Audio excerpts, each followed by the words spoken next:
What's up, everybody? It's your PodBois for the week. I am Wes Dunbar, and I'm joined by Savannah Colbert. And your boy R. Nizzle, a.k.a. Ryan Nixon. And we got a good show for you guys. How are y'all doing right now? How are y'all? Y'all okay? Good week? Bad week?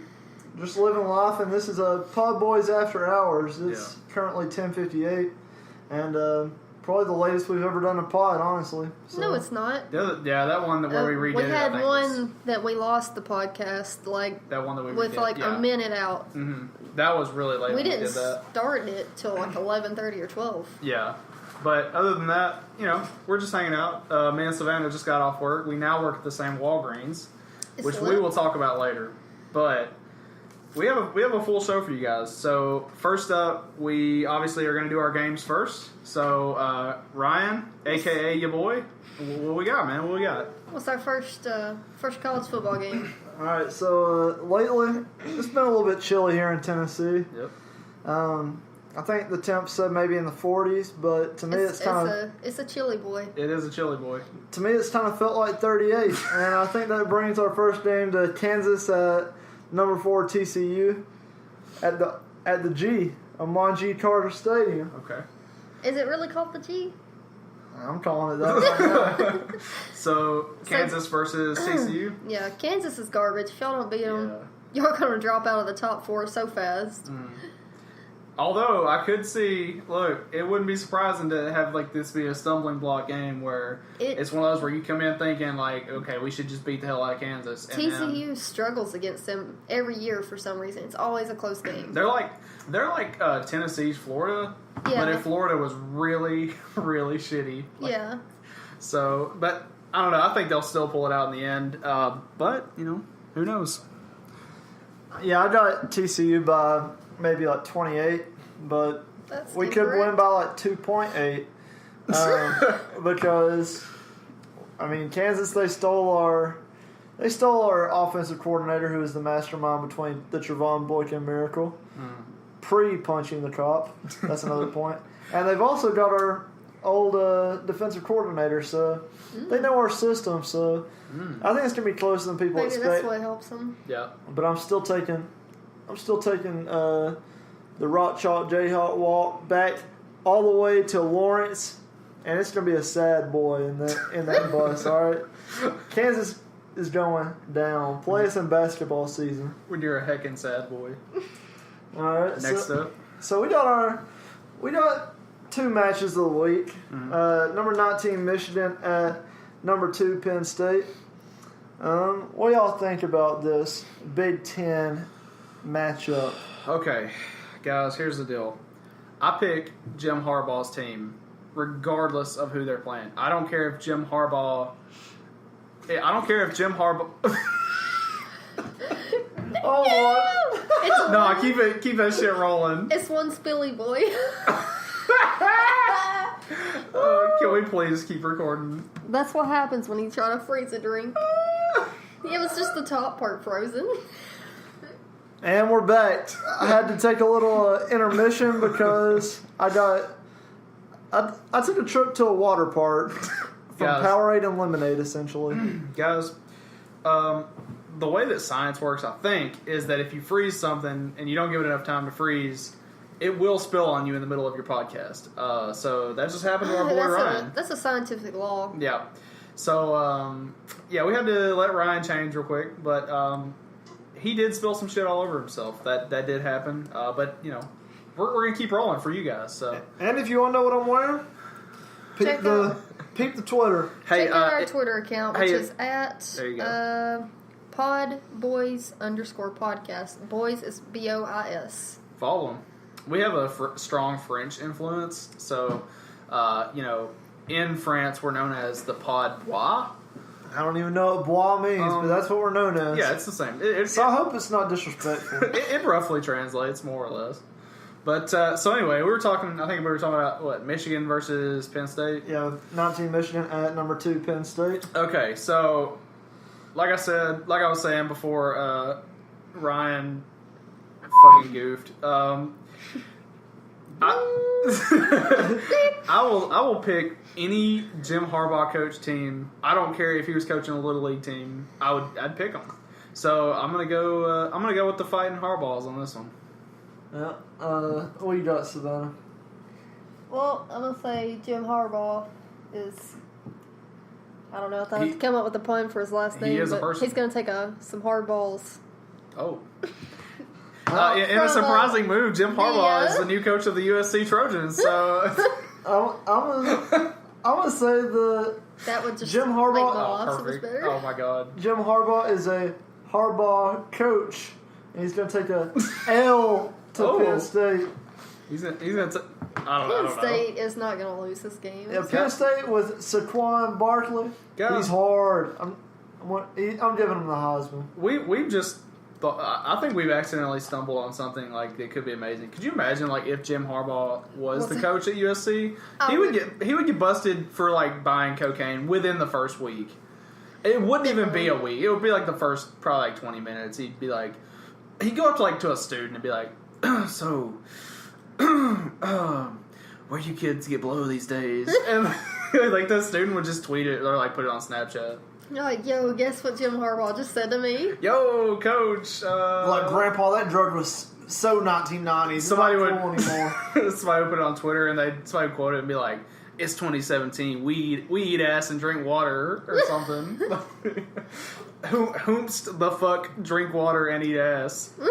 Before this gets too crazy, which I think we might have already crossed that line. We're at number 11, USC. At number 13, Notre Dame. Okay, guys. So hopefully the Trojans will get lucky against the Fighting Irish. You catch that guys, on both teams. Yeah. I don't know what you think, Ryan.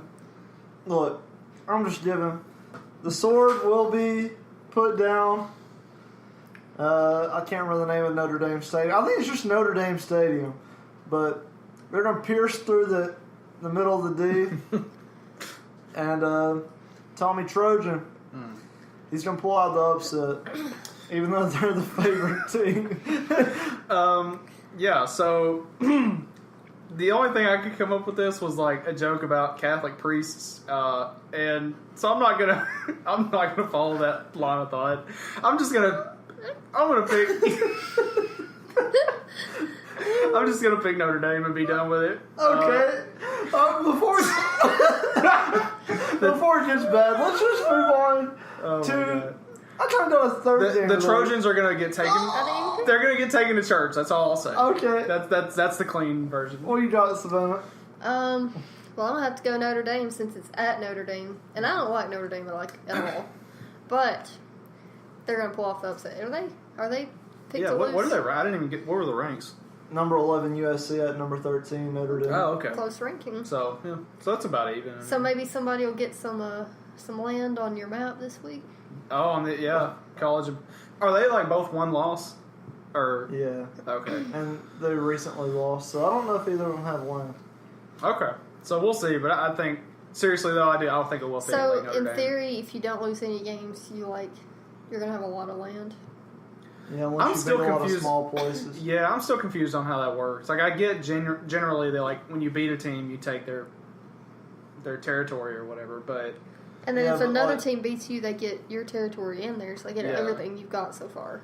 But if everyone... So if, like, Alabama went undefeated and, like, I know, like, their last game isn't somebody... I don't even know who their last game is, but it's probably... Just say it was, like, Troy or somebody. Yeah. That's a bad example. They just pull off a big upset. But... If it was if Troy beat Alabama, they would get all of the land that Alabama had gained so far. So Troy would have like a huge spot on the map. Okay, I got you. So by the end of the season, it should be very clear who. Okay, I got you. Maybe. I think Alabama's last game is actually Auburn.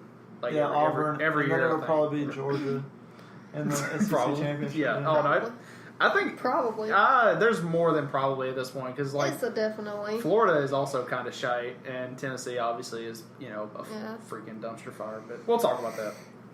Segueing into maybe the real match of the week, we've got unranked University of Tennessee at number 1, Alabama Crimson Tide. Okay. Woo! Tide, baby. Oh man, We need to have a call-in segment like Paul Feinbaum, just and only take calls from Bama fans. Well, like every toothless redneck in Smith County. Well, it does seem like every caller to Paul is either an obnoxious Alabama fan or either an obnoxious Auburn fan. they kind of seem staged, if you ask me. Yeah. Like, they do kind of seem. Well, he has like recurring characters, like people who will call in a lot, and it's like I agree. I think some of it is like a put on. But what's the guy's name? Like Harvey something, who just called into his show and like admitted that he poisoned the two corner oats at Auburn.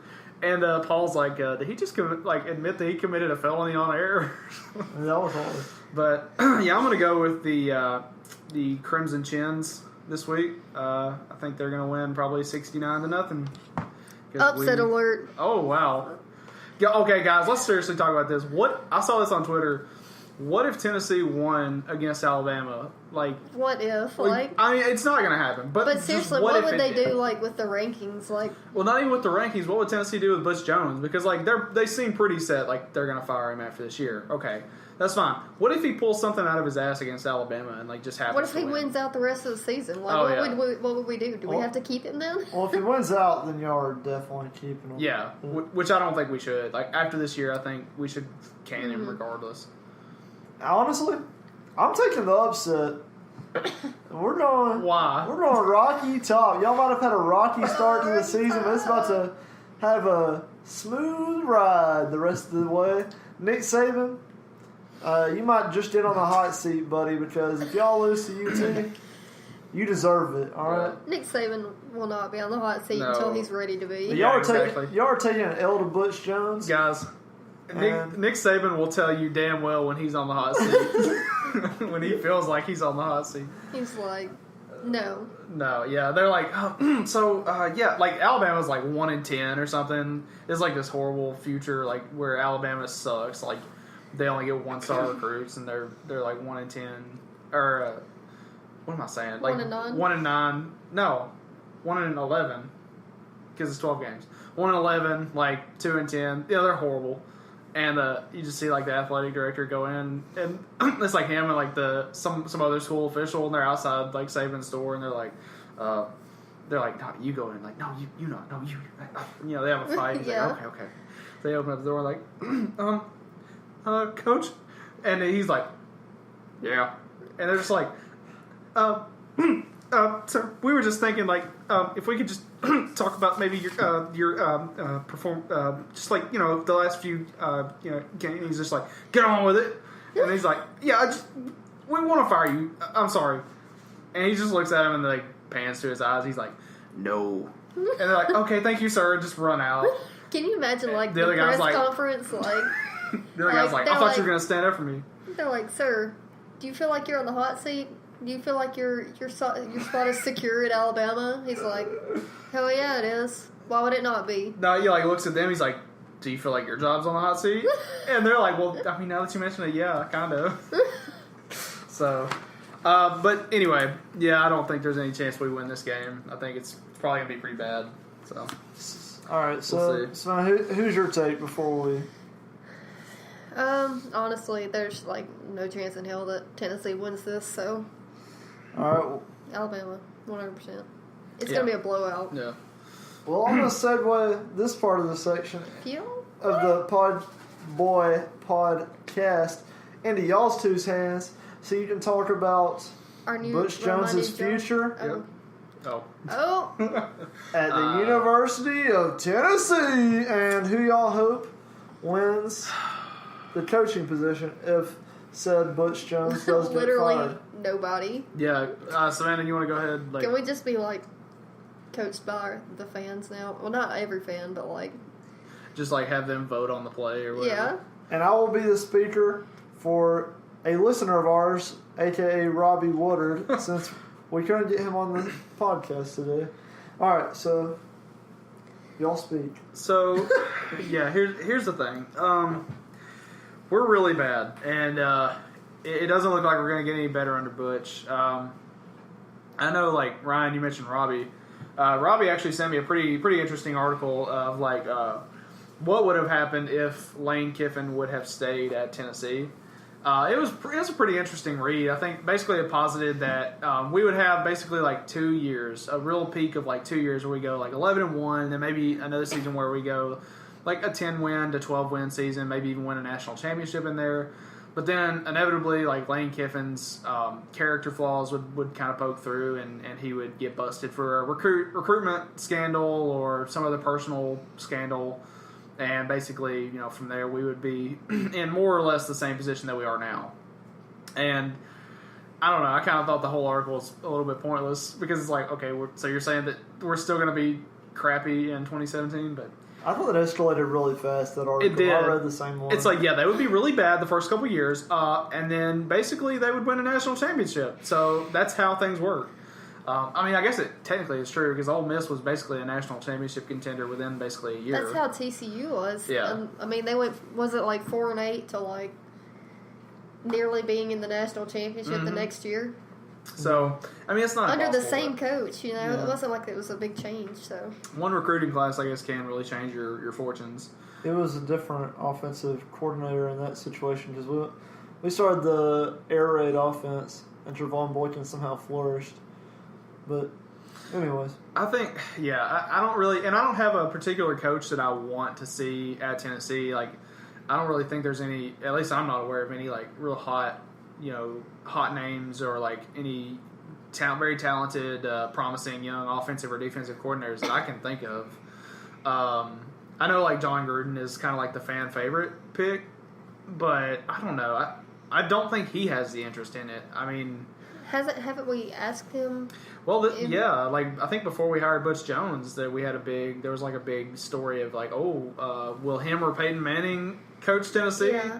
I just think that's a lot of wish fulfillment. I don't think that's like actually going to happen. I don't think Peyton will ever coach Tennessee. No. I do think he will either end up being a coach or like some sort of team owner or something like that, or maybe even like if you want to be really low key, like a donor to like Tennessee or something. But yeah, I just don't see him coaching the team. But Peyton Manning already has his legacy at UT, Right. so That's why the would he want to thing. ruin it? Exactly. In his mind, he's like, Tennessee has a history of keeping a coach for a few years and then hating him. But yeah, basically. I don't know the last, like, amicable end to a relationship with a coach. Like, even Fulmer's? Fulmer was ended It went horribly. downhill. Everybody hated him by the end of it. The thing is, but now people regard him as like a great coach. I don't know. So, but I don't have a real name to give. I guess Gruden is the only name I could throw out there, but I just don't think that's going to happen. What about old Chip? Chip Kelly? What is he even doing now? Does he even coach? Well, he's just chilling. He's just chilling? I was about to say, I think. Wouldn't you love to see that no-huddle offense in Tennessee, which is basically what Butch Jones wanted to do? Yeah, that's the thing. But he couldn't because he don't have the coaching ability that Chip Kelly does. But here's the thing. Like, the no-huddle offense isn't surprising anymore. Like, and I get, like, but even since Chip Kelly has left, like, now the big thing, it's not the read option or the spread offense or the no-huddle offense anymore. They've even gone beyond that. Now it's like the run-pass option plays. That's the big thing where the quarterback can basically either decide to give it or pass it on every play. So, like, even since he's left the game, it's changed so much. So, I don't know. I mean, sure, I would be happy if we got Chip Kelly, but I don't know if he is the right pick, if that makes sense. So, I'm not opposed to it, but I don't know. We'll see. I'd really love to have Robbie talk about this, but I feel like Robbie's really into it. Maybe we can. He's probably got a few names actually, and I think he actually, maybe I'm wrong, but I think he wanted Gruden. Les Miles. Gruden, Les Miles, or Chip. or Chip. I don't think Les Miles would be a good match, honestly. Yeah, Les Miles can't develop a quarterback. Like, we've seen that. That's just a fact, So I don't really want him. All right, we're gonna try and get Robbie on the show next week. So if y'all want some hot takes, We'll follow up on a Butch Jones hot take next this week. boy, I've been in some text messages with him, and they seem kind of heated. So, all right, so we'll go ahead and move on to our next topic. You guys want to talk about Post Malone? Yeah, so First of all, I love Post Malone. Yeah, I think we're all fans of Post Malone's, at least as a person. Yeah. I know we all probably enjoy his music too. But, Yeah. So, we've recently all discovered this song that he had. Like, if one of y'all want to It take was it on away. like his, well, I guess it was his latest album. I think it was the same exact show that he staged up. Was it? Yeah, I think it's the same show if I read the thing right. That was a bad night for him all around because he's like This song is like, it seems like it's about like his girlfriend like breaking his heart. Yeah. Or a girl breaking his heart. It's very raw. Like it's really emotional, and like at this show, he's like crying on stage while he sings it. Like I don't know. I don't want to make fun of him for crying, but it is kind of funny to just be up there like bawling your eyes at your out. like rap concert. That's why it's so hilarious to me when old people are like, "Man, I can't listen to none of that gangster shit," and you're like, "Dude, it's all a bunch of like goth kids like crying about how emotional they are." That's rap. There's so much like depressing content in rap now. Yeah, like Uzi, Post Malone, and Kid Cudi even is still releasing music, but I guess the emotional rappers thing we have to say started with Drake, right? I had to. I mean, that's really what you... And then even he tried to be hard, but, like, we know his roots. He's still trying to be hard, and we're all like... I don't buy it. I don't buy a hard Yeezy, like... Or, I'm sorry, not Yeezy, but I do buy a hard Yeezy, yeah. I don't... Drake isn't... He's not hard. I'm sorry, he's just not. He's not. And, like... What nationality is he trying to be? Like he keeps trying to be like Canadian, and then he wants to be like, was it like Jamaican or something? That what's up with that? Do you remember when he like was Canadian or Jamaican for like 3 songs on his album or whatever? Dude, he made it work though. It sold, so it sold, but it was just.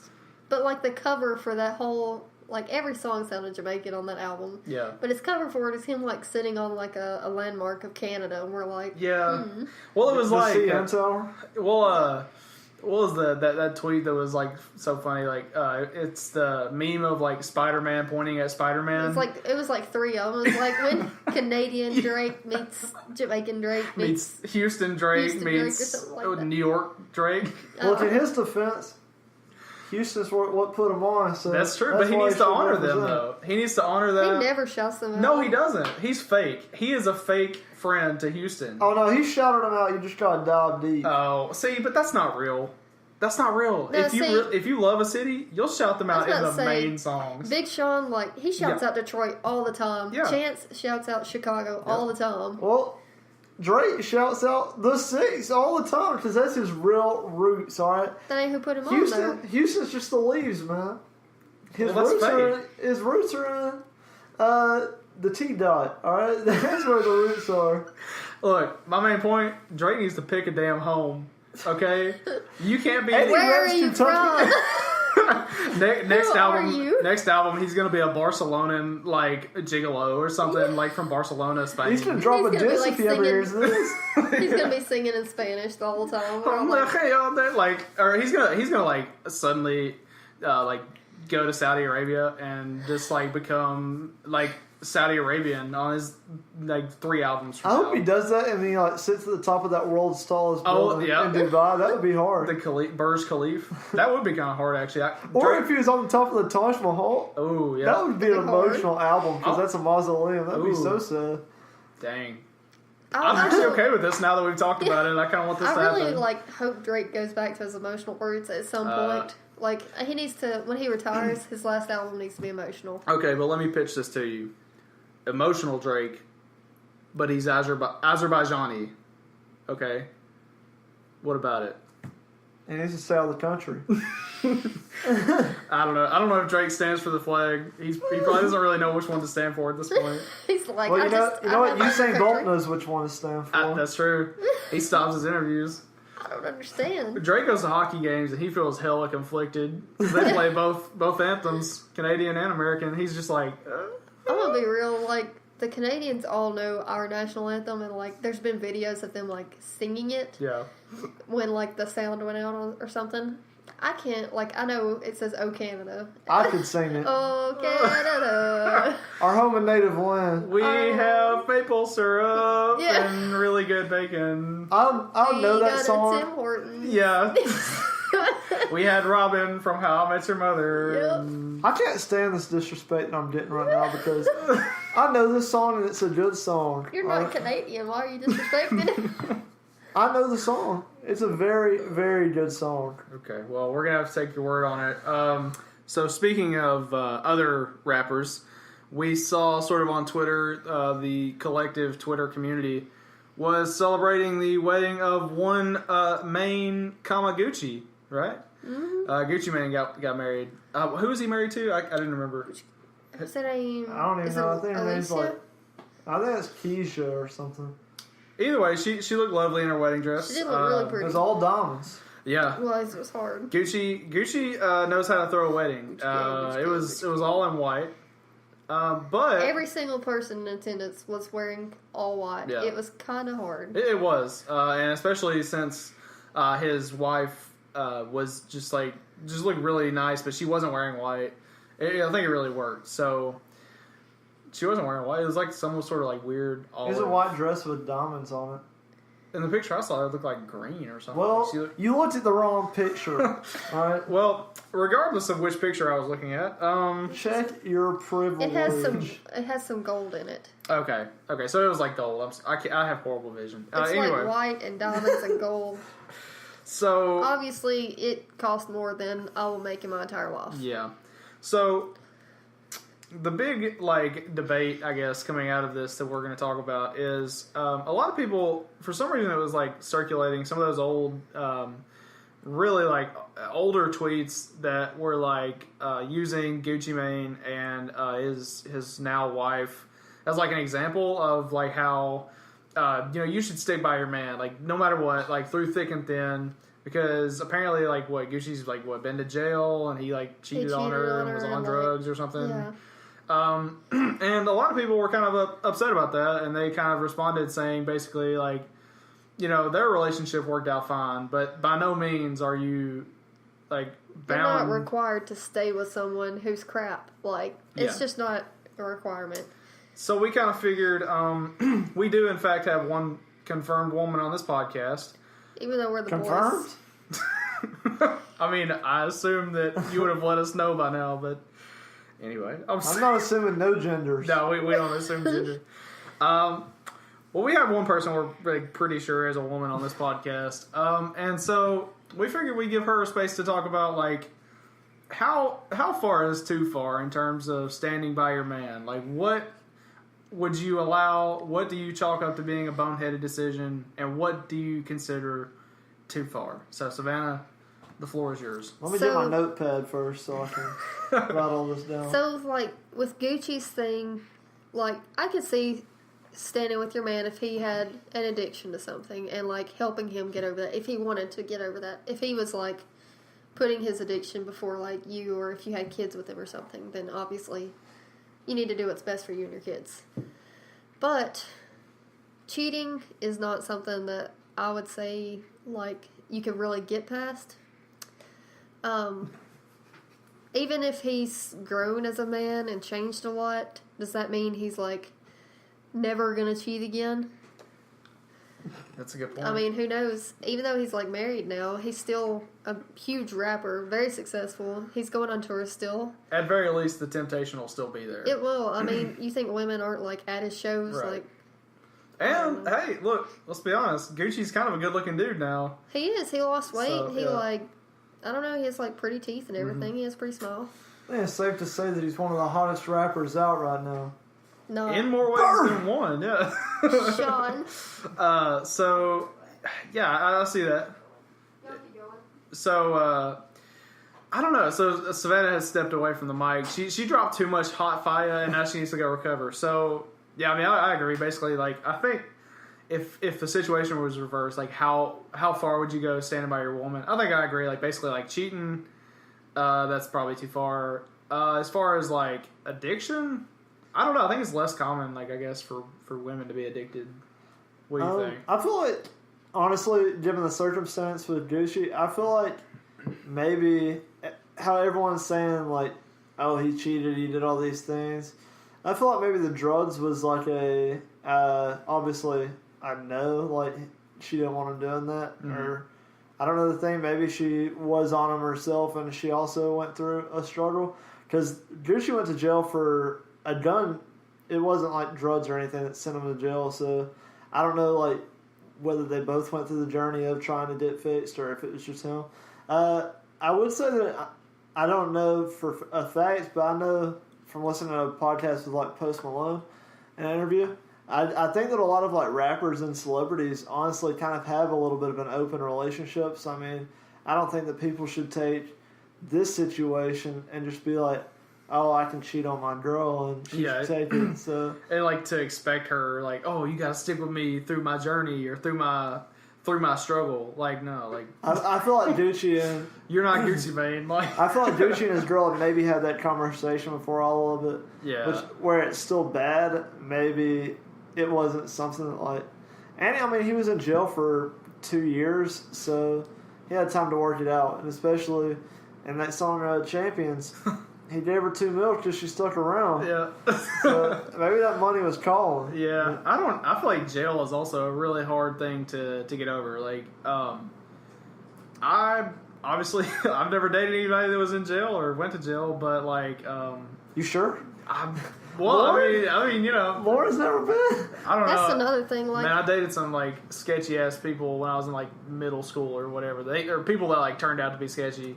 There is a good possibility somebody I dated has been in jail by this point. But I don't know. I think it would depend on like the crime. Like, you know what I mean? Yeah, if it's okay. So if it's like drugs, even like with drugs, I feel like if it's weed, that's one thing. If it's like you know, but if they're doing like cocaine or heroin or something, or meth, or you know, that's highly questionable. Yeah, but or if they like murdered someone. But Gucci's was just possession of a gun, and right. honestly, you can make the argument. Second Amendment covers that, so Here we go. He should have been okay. Hey, not only should you stand for the flag, you should have an AK-47 on you at all times, man. there are only two things that I can count on: the Second Amendment and boobs. There you go. I knew we wouldn't go one show without getting a Clay Travis mention. But, nope. These are strong. They are. Guys, be careful when you light candles. They'll light your ass up. Smells good, but they're really strong. So, I think our main conclusions. Jail is kind of acceptable depending on the crime and the amount of time served. Like, if you're in there for life, like, I'm sorry. Like, I gotta move on. No, stay. Right, if you go to jail for life, I'm gonna say, Yeet. Yeah. Would you still visit me? TF out. Yeah, I'm gonna get to tell him, like... She'd visit your ass as a friend and be like, hey, buddy, and you're just like, what? I would just go and be like, hey, baby. And, like, no. low-key, I'm, like, married and got 3 kids. But, like, how would he know unless he got out? That's what I'm saying. I get out and go in, and yeah, it's he like, gets out, it's I'm like like he's like, babe, you won't believe it. I'm getting out. It's like they said I wasn't guilty. Yeah. And it's like... She's already remarried, got an annulment and everything. That's a movie. Like, you can just imagine, like, some guy, he finds out, and then, like, he commits a murder to go back to jail, and then, like, somehow get out, and he's getting, like, ripped, like, doing, like, sit-ups on the jail bar or something, like, that's hard. We need to, we have so many movie ideas come out of this. Spielberg, if you're listening, it's ours. So, yeah, jail is kind of questionable. Cheating, I think we all agree, was, like, an instant nope. How do you ever trust someone again after that? Right. Is the real thing. Yeah. What was it? What else do we have? Drugs. It kind of depends, I guess. If like you mentioned, like addiction is something that you can work through, but I do think to an extent it depends. They have to want to work through it. Like there's been. I'm not gonna like say his name or anything, but a guy we went to high school and a girl we went to high school with, and he got addicted to drugs. And she stayed with him, and he went to, like, a rehab center, and, like, they worked through it together, and they're still together. And they've been together for, like, 3 years, and he's been clean for, like, 1.5 years now. I guess it just depends, but, yeah, I think you're right. There has to be some, at least, like, desire to get over that. And if they just want to continue, like, their whole life, they just continue to want to do drugs. You have to... I'm sorry, my face is, like, burning Savannah's, like, burning up over here. We had to turn the AC unit off because you could hear it on our last pod, and I'm done. Guys, we're sweating this one out literally for you. All right, so to wrap it up, Butch Jones is crap, Post Malone is hard, and don't cheat on your man. Yeah, Gucci's a real man. Stand by your man. And he gave her $2 million. Yeah, because that was a $1.7 million wedding, by the way. See, so he turned around and spent almost all of it. All right, so we said Gucci's a real man. Yep. And Drake, you ain't a real Canadian. Oh, bars. We gotta have the rap line at the end. Yeah, we dropped too many more bars. We're gonna start charging for no cold open this week. But hey, that's why I'm dropping that fire in that last bar. You know what I'm saying? If we get 2 more followers on Twitter, we'll do a cold open. Yeah, there you go. No cold open because it's too fire. And we're roasting all of the followers that we got. Yeah, all how many? Like 5? 10. 10. Okay. I will personally name drop all of you. So, guys, anything else? I'm good. This was that follow us, your boy at the Arnizzle. Oh wait, no, I had to delete that name, so it's just R Nixon 32. That's kind of vanilla, but hey, the haters don't want you to succeed. Okay, well, since we're shouting out at names, you can follow me on Twitter at WDunbar06. That's at WDUNBAR06. Or my... No, I'm not even going to give that one out. I ain't even going to do it. He's got a meme account. I have several accounts, man. It's... I'll just say the name of it, and if you can somehow find it, it's at Cachuli. Actually. Good luck. Good luck spelling that. That one. Anyways, mine is SColbert13. Good luck spelling that. Yep. Guys, good episode. Till next week. Out. PodBois. Boys. Oh!